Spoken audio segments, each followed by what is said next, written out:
Bisa.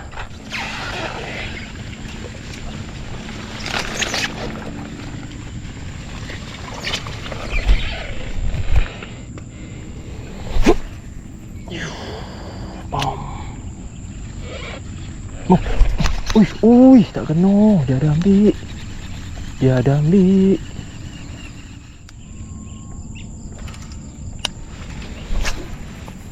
Cuba relax sikit ni. Okey tu. Oh. Kena dah, alhamdulillah. Ui. Alhamdulillah kena dah.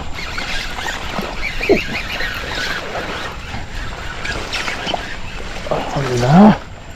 Kena. Kita tengok. Lama dah. Ui.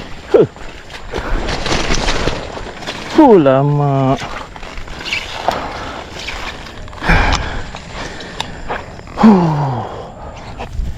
Sudah. Alhamdulillah kan. Akhirnya aku berjaya boleh mama. Walaupun bukan mama Toman. Boleh haruan babon. Besar weh, besar. Jom kita timbang berapa kilo.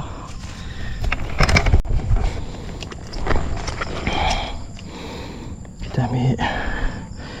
Okey, cicik. Lebih. Jom. Kosong. Ding. Okey. 2.6. Alhamdulillah. Okey tu 2.6. Okey geng. So alhamdulillah hari ni berjaya naik haruan babon. Ini lah panggil gorgon, haruan babon. Alhamdulillah 2.6 dapat. Berat dia 2.6 lb. Pada mantap ni. Dia makan Ozmi silencer 18 cm. Nampak tu. Punya besar. Dia punya garang lah. Fight dia pun padu. Tapi Toman aku lucut 2 kali. Sayang. Tapi alhamdulillah tak kumpau. Jadi ni kan.